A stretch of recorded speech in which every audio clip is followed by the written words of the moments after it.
Coming up on Theater Talk. Are George and Gil mobbed at the end of the show now with the stage door Johnnies wanting autographs that they're going to sell on eBay? Well, George and Gil are also autograph sellers themselves. Yes. So they have some Mary Louise Parker glossies. They actually tunnel out and then go wait outside Heisenberg. Yeah. Theater Talk is made possible in part by the CUNY TV Foundation.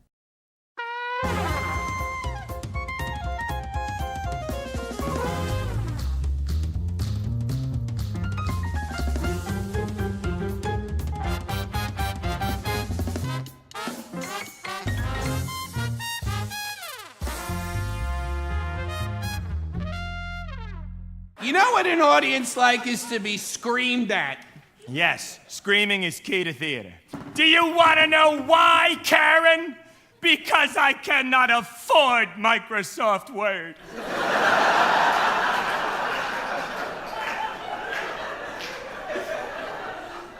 My baby.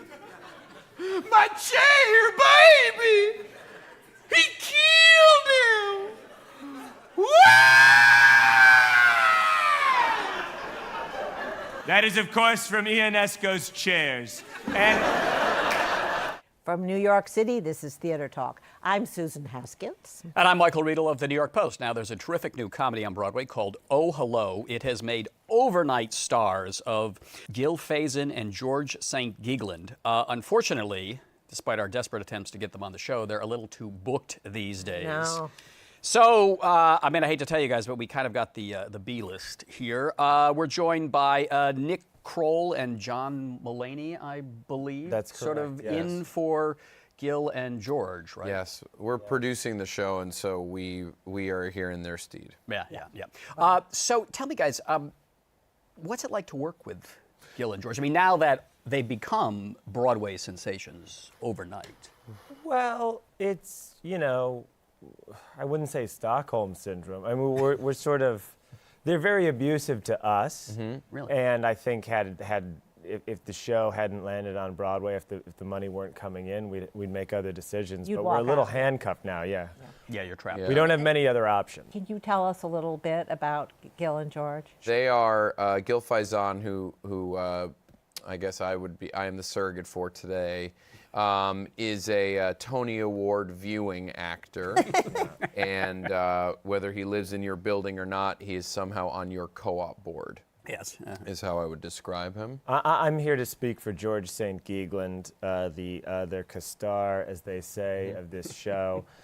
He is a novelist. He's been compared to Philip Roth. He's also been compared to several sketches of the Riverside Park Flasher. Yes. And he's the type of guy you would catch at a party going through the coats. Yes. He is now also a Broadway actor somehow. Right. So Yes, even though we're figuring that out. George is a writer by trade and Gil is Sure. the actor, but George.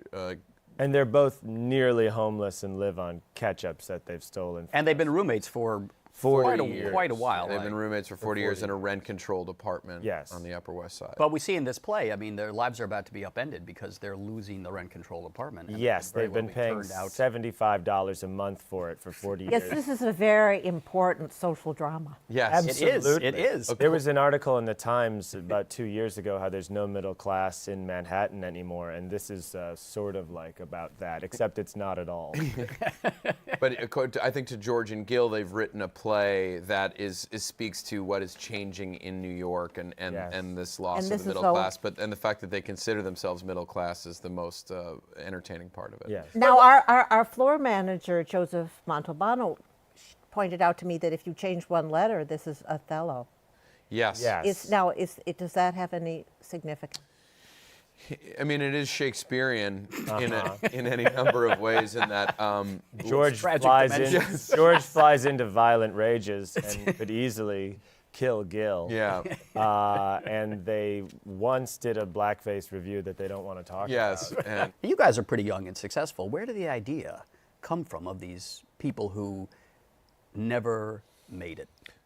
Well, we saw these two men. We were at the Strand bookstore about 10 years ago, and we liked it, the Strand's slogan being 8 miles of books And 12 miles of loneliness. And we saw these two men buying their individual copies of Alan Alda's autobiography, Never Have Your Dog Stuffed. In hardcover, it had just come out.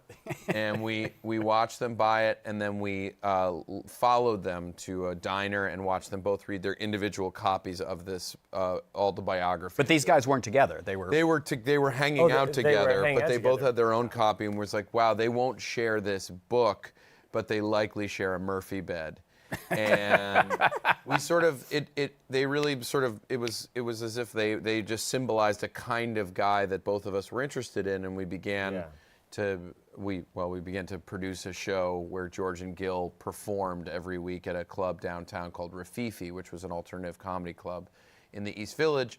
And then it grew from there, and we kept presenting George and Gil and over the years and let them perform on. I had a Comedy Central show, and we did a sketch with George and Gil where they would prank people with too much tuna fish. And then That's the tag, right? That is, yeah, That is too the much tag. tuna. That's And the hook. then we brought it to the Cherry Lane Theater last year off Broadway. And Toured it around the country after that, and now they're on Broadway. Elizabeth Vincentali, now of the New York Times, who was the critic for the Post, raved about it here on this show, and that's why we reached out to you. Yes. Because Is there because it's is good there work. existential significance to too much tuna? I mean, what does that symbolize? That's a good question. I haven't thought about it before, but let's answer in real time. yeah, Yeah, it's a ruined lunch. Mm-hmm. And I think that's when you're George and Gil, you look forward to lunch so much. I think everyone looks forward to lunch. Yes. And to have too much tuna fish on your sandwich or on your salad niçoise, it's unmanageable. It's unmanageable. And you Tuna- have to take it off. Suddenly you're like an engineer. Well, it's like tuna is this wet. It's the wettest of all sandwiches, and and you can't even bite into it. At least with like you can't even squish it down, and it flops out the side. And It's unphotographable, as My Funny Valentine says. This is New York in the 1970s. Yes. It's diner food of New York Yes. of And another it's era. gray. It's just unmistakably And gray. it's infused with mayonnaise, which Yes. in their era was considered edible. yes, Yes, well, and mayonnaise. healthy. Yeah. Mayonnaise was a very chic item, and it's so there are all these things about it that are. And the smell, it's this crazy thing where it smells gross, but then it also smells delicious, and then it's structurally unsound.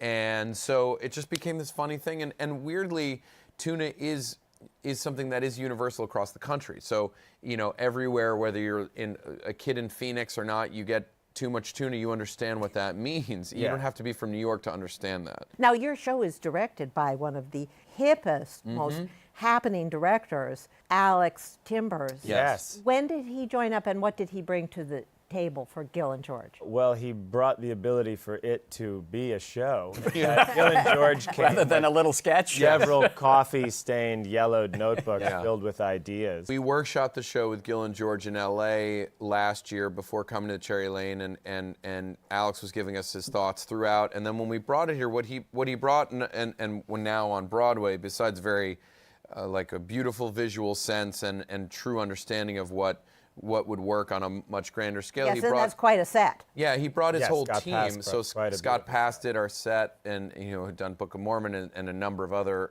amazing shows, and our sound designer Mutt and our lighting guy Jake, and he put together his team of people who elevate George and Gil's very paltry, sad skill set, and then elevated it to Broadway. It's like if you're going to be on Broadway, people deserve to see a show that looks like it belongs on Broadway. I think George and Gil would also like to whitewash some of the darker aspects of their relationship, but I think Alex sort of told all of us and them to dig into that and to really get to see every side of them. Yes. One thing I find interesting, though, about them, George and Gil, is they're, for lack of a better word, they're a kind of life's losers, but they don't realize it themselves. And there's a kind No of one does. nobility in their just going on and thinking, doesn't matter what age I am, I could get that part tomorrow. Yes. my book might be published. Yes. Oh, yeah. I keep going forward. Oh, it's only a matter of time. Yeah, it is. only a matter And of by time, the way, you know? they've been proven right. They have a show on Broadway now. Exactly right. We had Albert Maysles on, and I said to him, the late, great Albert Yes, Maysles, of course. and I said to him, well, did you feel guilty sustaining this delusion on Edie Bills Sure. that you were going to make her a star? And he said, well, I did. Yes. And you made Yes, we have made Gil and George a star. Gil and George keep bothering us to get set up with Edie and Little Edie. So, we're I think that. Oh, I think yes.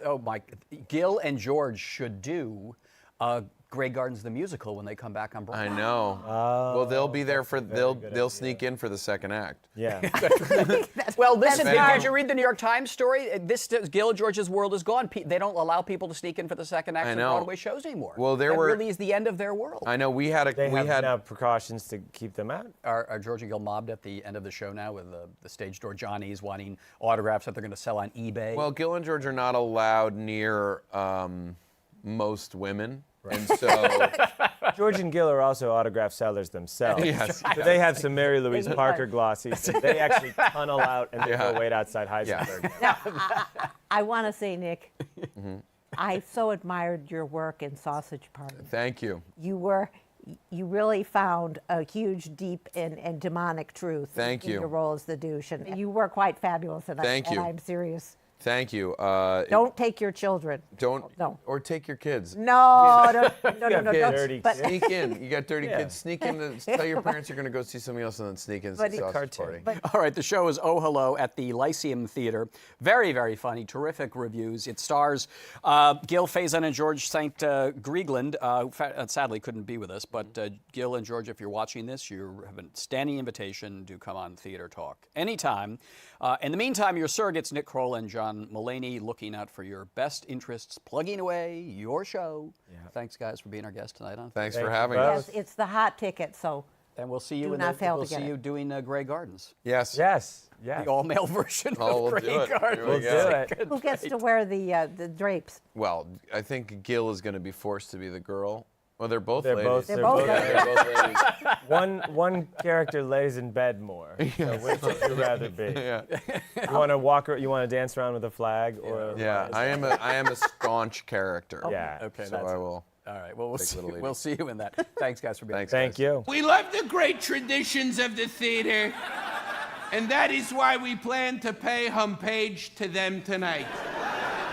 For example, the one-sided phone call. Ah, the one-sided phone call. This is when a character makes a phone call, but they do it in a very stagey way where they repeat the phone call information to the other characters. First, get a telephone no one would have in real life. Oh, hello. Then, please do way too much business with the phone. Really show the audience you've been working with the prop all week.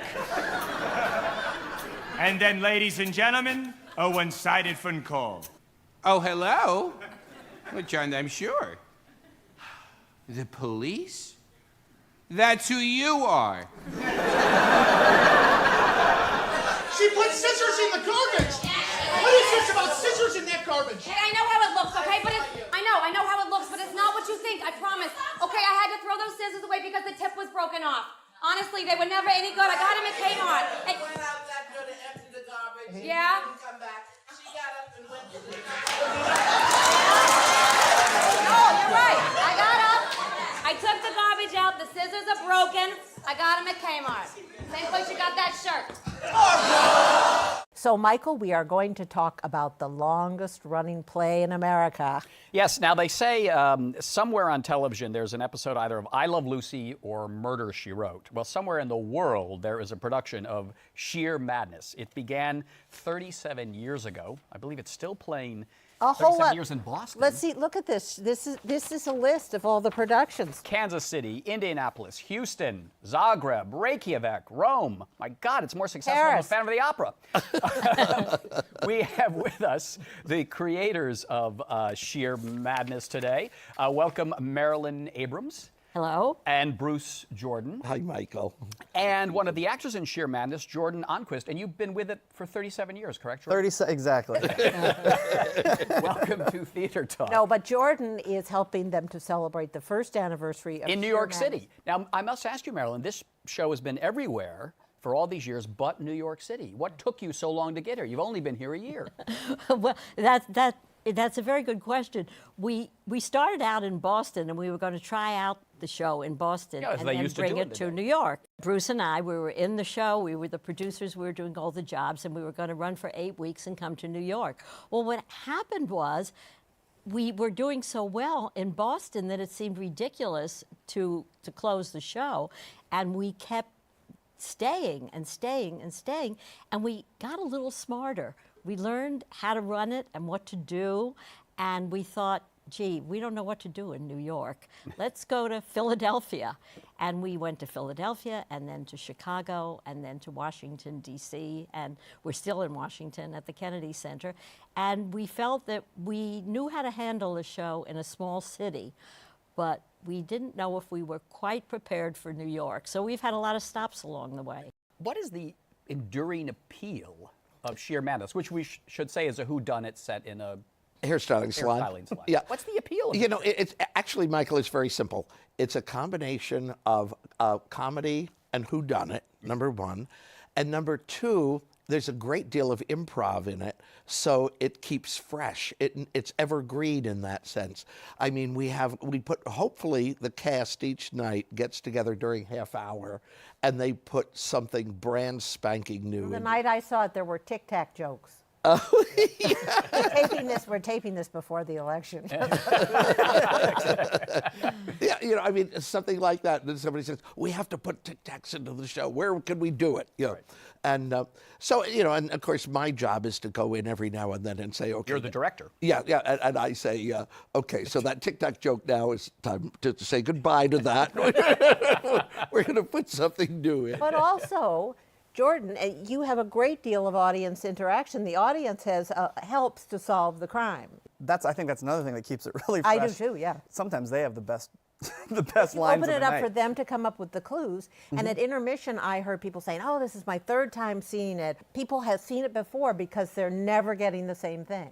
You can see it tonight, and then maybe if you see it tomorrow night, it will be similar. But if you see it 6 months from now, enough will be different that you'll say, it's a totally new show. Do you guys remember, Marilyn, what was the initial investment in Shear Madness 37 years ago? How much it cost in Boston? It's $60,000. Oh, my God. But You're you more know, profitable than Cats. But the fact is, if you look at inflation, so that would be about $600,000. So it was not a cheap production back You then. know, we didn't open the show in a barn. Let's put it that way. It really wasn't that. We were in our little basement theater where we still are now, but we hired a good advertising agency and a good publicist, and of course, then Bruce and I did all the work and answered the telephones and handed out the flyers to the hotels on our bicycles and did all of that. So a little feel of the let's put on a show.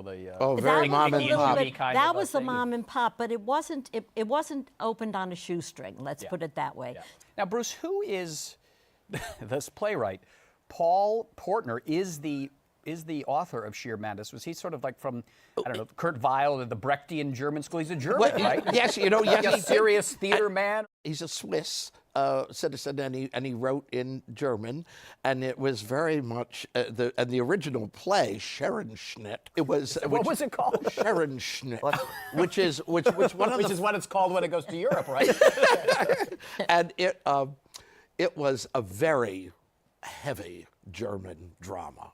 Really? It still had the same kind of thing about where it's going to be a whodunit. It was a murder mystery in a beauty shop. Yes, no comedy. How does Scherenschnitt Were they Nazis? translate? Yeah, pretty much. I mean, you know, I mean, the way that the people would get involved. The thing that happened was when the people got involved in telling their side of the story of what they saw. Right. It did get kind of humorous because. In that unintentional German way? Yes. We should say a murder happens upstairs, and it develops that the murderer is on stage. We know that. Yes. And we have to just, then Figure out. Figure out. Wait, take me back to this German thing, though. How did you guys come across Schnickerd? Sharon. Snickerdoodle. How did you find this heavy German play? We still don't know how to spell it. Actually, what happened was I was starting a theater in Rochester, the Jiva Theater, and they needed 4 American actor-directors and 4 British actor-directors that were going to start this new program and start Jiva Theater. And we were all supposed to bring ideas with us for what we should be putting on at Jiva. And somebody had been at the Pitlochry Festival in Scotland the summer before. I haven't gotten there yet. Yeah, well, you will. Things will look up. They had done this play called Who Done It, which was the English title that the Scots had put on Scherenschnitt. And so they brought this over. And we did it at Jiva. It was the highest grossing thing we ever did at Jiva up to that point. I was only there for 4 years. And I wrote to Marilyn that summer, I said, there is a play that I'm in now that the audiences are eating up. I said, you and I should do this. There's a part for you, there's a part for me. Let's do it at the Dinner Theater in Lake George, which we both had close contact to. And that's how it kind of... Well, did Scherenschnitt have interactivity with the audience? Yes, it did. Oh. But very serious. That's why Peter Portner gets his credit, because he thought of that good... That wonderful, brilliant idea. The construction of it is quite brilliant, the way the whole thing goes. And it not only is improv, but it also has a beginning, a middle, and an end as a play. Yes, it does. Which, if the improvisation doesn't work quite right on a night, you know how to get to where you're... You still have a play that people really want to know. As funny as it is, people really want to know who done it. Oh, you want it to be worked out, because that's always my fear in murder mysteries, that I sit there and say, are they going to make it that we don't know? And I hate that. Or it was only a dream. Right. Or it was the cops. That's right, the policeman. So Jordan, and you came in Boston? Yep, I came in, I played Mikey Thomas, the assistant cop. And how'd you find your way to Shear Madness in Boston? Actually, it was kind of random. I was working at Milwaukee Repertory Theater, and Chris Tarian, who's now directing it in Boston, was directing it in Chicago and asked me to audition there. And I never got around to auditioning for him there, but then I moved back to Massachusetts, where I'm from, and then I found my way in. Do you ever have trouble with actors who don't have an improv background, who go into the show and can't quite move with the... Yes. We're better with good actors than we are with good improvisers. Oh, that's interesting. Why is that? A good actor will be finally so into his or her own part that if something gets thrown from the audience, you answer as that person, and that creates a lot of humor in an actor that may not be a great improviser himself or trained that way. Right. One of the things that's a stumbling block for the actors is that, normally when you get a script, you say, okay, here's my journey. I told Bruce before we started taping, the word journey is banned from theater talk, because all actors who don't know what they're talking about say it's been an incredible journey. So we banned the word journey, but I'm going to let it go this time. Anyhow, but you know what you're doing, A, B, C, D, E. Well, these actors don't, because it's not until we actually discover who the murderer is that they know that they're the murderer. Right. Yes, well, that's a whole other thing. And we won't give away the trick of that. But it also has that classic sort of mystery construction of everything is different from a different angle, from a different perception. Yes. That was what the original was also.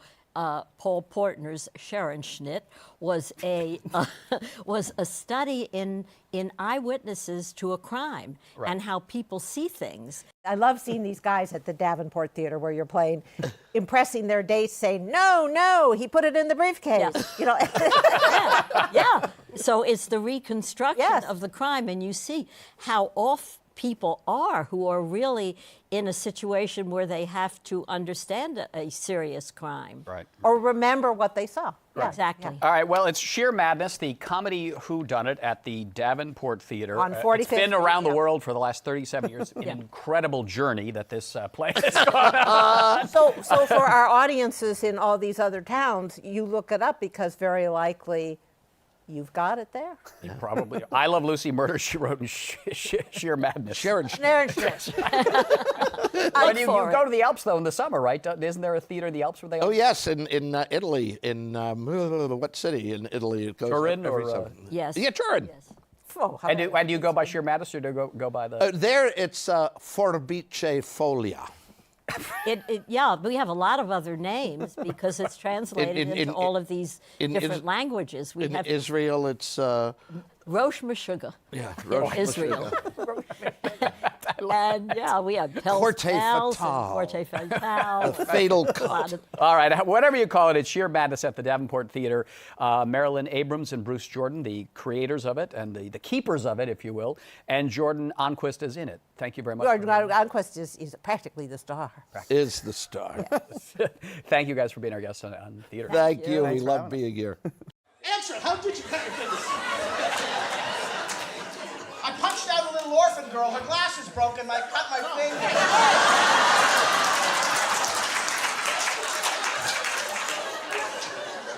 Lawrence, answer his question. I don't like his attitude. I don't answer his question. All right. When I went outside to my car, I put my briefcase in my car. Then when I went to move my car, I noticed a broken bottle underneath the front tire. And since this town hasn't been cleaned up since the Yankees were still playing, I decided to lean over and be a good Samaritan. So I leaned over, I went to pick up the bottle, I slipped on the curb and sliced my finger. Where's this bottle now? I threw it under his tire. Our thanks to the Friends of Theater Talk for their significant contribution to this production. Theater Talk is made possible in part by the Frederick Lowe Foundation, the Corey and Bob Dinelli Charitable Fund, the Noel Coward Foundation, Carrie J. Fries, the Dorothy Strelson Foundation, and the New York City Department of Cultural Affairs. We welcome your questions or comments for Theater Talk. Thank you.